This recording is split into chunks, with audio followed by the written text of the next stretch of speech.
The airbase is silent except for the wind. It is 2:47 in the morning, and the desert stretches in every direction for 100 miles in a place most people have never heard of. On the flight line, a B-2 Spirit bomber sits alone under the stars. It looks like nothing else on Earth. Its wings do not end in points. They spread wide and flat like a giant manta ray frozen mid-flight.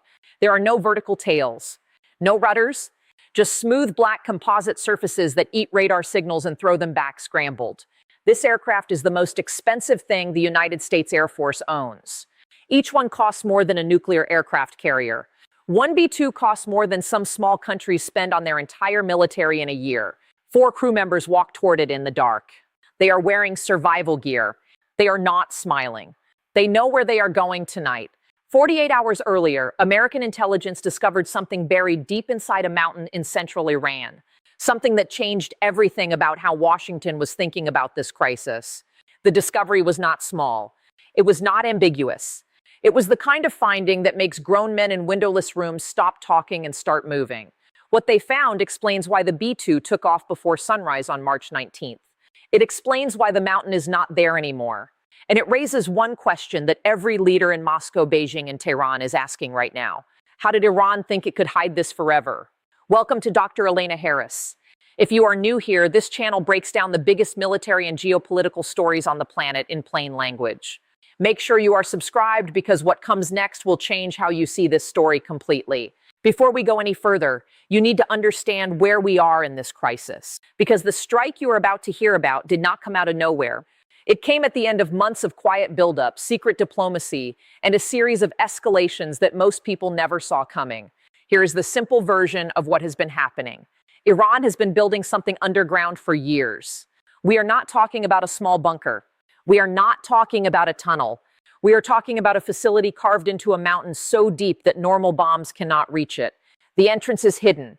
The walls are thick enough to stop anything short of a direct nuclear strike. And satellite photos from 2023 showed trucks coming and going every single night. The world knew something was down there. The problem was that nobody could prove what was inside. Intelligence agencies had theories. Some said enriched uranium. Some said warhead storage. Some said a secret research lab building components for a bomb.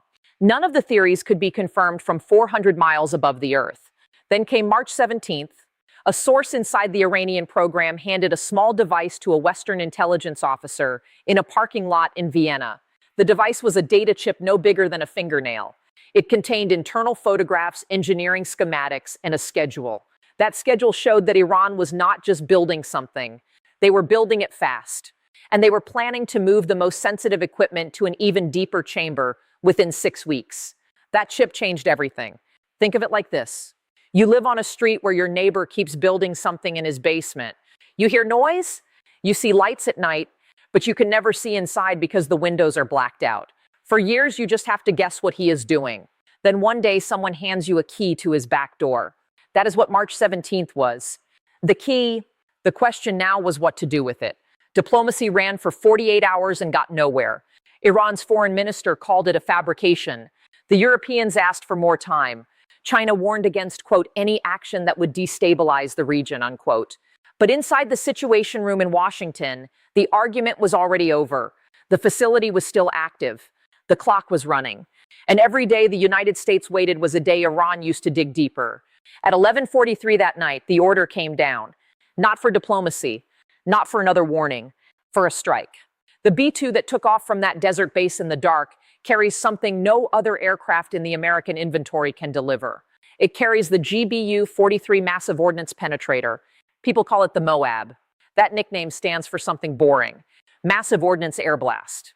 But the weapon itself is anything but boring. It weighs 21,000 pounds. That is heavier than a fully loaded semi-truck. It is 30 feet long.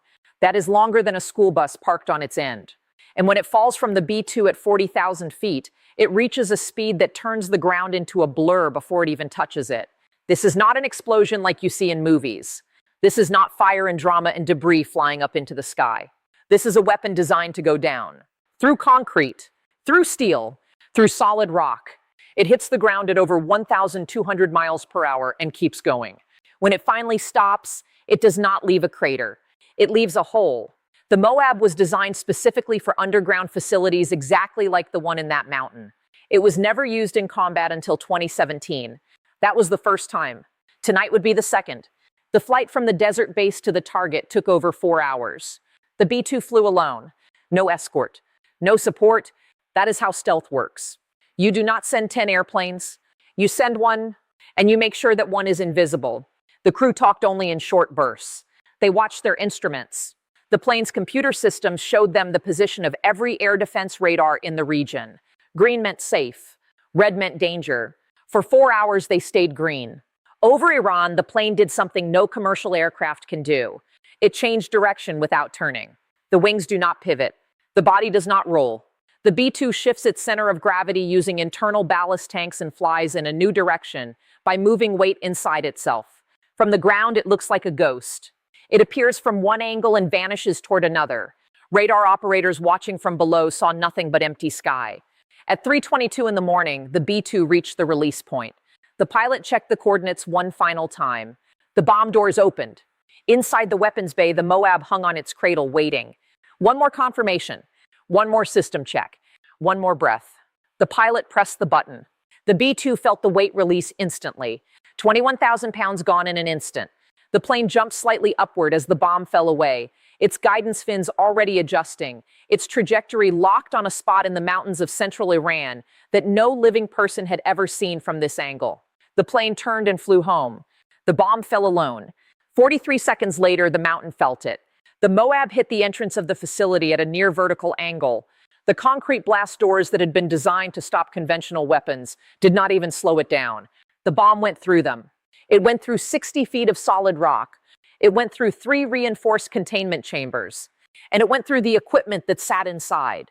The explosion was muffled at the surface. There was no giant mushroom cloud. There was no massive fireball. There was simply a mountain that no longer had a usable interior. The shockwave traveled through stone and steel and created a pressure wave inside the tunnels that collapsed supports, shattered equipment, and sealed the facility permanently. The entrance was gone. The ventilation shafts were crushed. The main access tunnels were filled with debris. Nothing went in or out after 3:23 in the morning. The people inside had maybe minutes of air. The hole in the mountain was now a grave. The B-2 landed safely 90 minutes later. The crew walked away from the jet without a word. The footage of the strike would not be released for another 72 hours. The world would not know what happened until Washington was ready to tell them. This is where the story gets complicated. Because destroying a facility is one thing. Controlling what happens next is something else entirely. Subscribe to Dr. Elena Harris right now and hit the notification bell. What happens next is the part most channels are not covering, and you need to hear it. Here is what most people do not know about that mountain. Before the strike, American intelligence believed the facility held between 60 and 90 workers inside. Engineers, security personnel, a small command staff. They were not all there at 3:23 in the morning. Some were asleep in dormitories in a village nearby. Some were on night shift and were inside. Some had left the previous evening. But the hole that was punched into that mountain did not give the United States a clean number to announce. And that ambiguity is where everything gets hard. Iran immediately called an emergency session of the United Nations Security Council.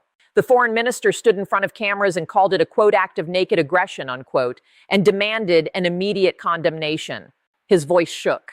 Whether that was anger or something else, you can decide for yourself. China and Russia both issued statements calling the strike a serious violation of international law. Both used strong words. Neither called for military action. Words are one thing, sending ships is another. And both Beijing and Moscow looked at what the United States had just done and quietly recalculated what their own air defenses would look like against a weapon that punches through mountains. The question inside that room in Washington was simple. Did the strike work? The answer was complicated. The facility was destroyed.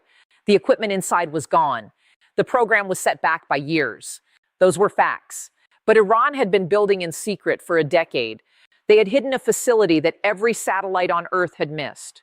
They had moved people and materials in the dark for years. The reasonable question was this. If they could hide one mountain, what else is out there? Here is why this matters to you, even if you live somewhere that has never heard of Iran. This facility was not just making weapons. It was making decisions.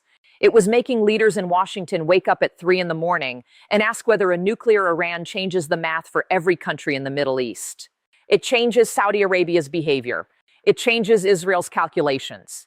It changes what Turkey does, what Egypt does, what every country in a 2,000-mile radius does when they look across their borders and see a nuclear neighbor. A nuclear Iran does not just affect Iran. It reshapes every relationship in a region that produces 30% of the world's oil. Every time you fill up your car, every time you buy anything that travels on a ship, every time you look at a price tag in a store and wonder why it changed. This is the place where those price tags get decided. And now one mountain is gone. But the debate about whether this makes things safer or more dangerous is only beginning. The consequences are moving in three directions at once, and each one matters. On the military side, the strike proves something that had only been theoretical before March 19th. The United States can destroy any underground target on Earth without putting a single pilot at risk. That sounds like a simple fact. But it is actually a revolution. For years, countries like Iran built tunnels and bunkers specifically because they believed anything underground was safe. This strike turned that belief into a liability. Every tunnel, every bunker, every hidden facility. The question is no longer, can the United States reach it? The question is how long it takes to get there. On the economic side, oil prices jumped 7% in the 48 hours after the strike was confirmed. That is not because Iran stopped pumping oil. It is because markets hate uncertainty. And a B-2 strike on a nuclear facility in the Middle East creates a very specific kind of uncertainty. Nobody knows what comes next. Nobody knows if Iran responds. Nobody knows if this escalates into something that closes the Strait of Hormuz. Every one of those unknowns costs money. And when oil costs more, everything costs more. On the political side, the strike changed the conversation inside Iran in ways that are still playing out. The hardliners inside the regime argued that the only answer was retaliation, that giving in to American aggression would invite more aggression. They were loud. They were angry. They had friends in the Revolutionary Guard, and they made those friends heard. But the pragmatists inside the system did something different. They looked at what happened to that mountain, and they started asking a quieter question. If one facility can be destroyed in one night, how many other facilities are also vulnerable? And if we cannot protect what we have built in secret for a decade, what exactly are we building that is worth the risk? That question is not being answered out loud. Not yet. But it is being asked in rooms where you do not see the cameras. And that matters more than the statements coming from state television. Here is where things stand. On March 19th, 2026, a B-2 Spirit bomber dropped the largest conventional bomb in the American arsenal on a mountain in central Iran. The mountain lost. The facility inside is gone. The workers inside are gone. The equipment that took years to build is buried under rock and rubble. Iran called it aggression. The world called an emergency meeting. Markets reacted. Leaders calculated. And somewhere in Tehran, men who spent a decade hiding something underground are now asking themselves one question. What else is still out there that they can find? History has a way of breaking into two halves. Before this night and after it. Before March 19th, the world assumed that Iran's underground program was something you managed through diplomacy and sanctions and quiet pressure. After March 19th, that assumption is gone.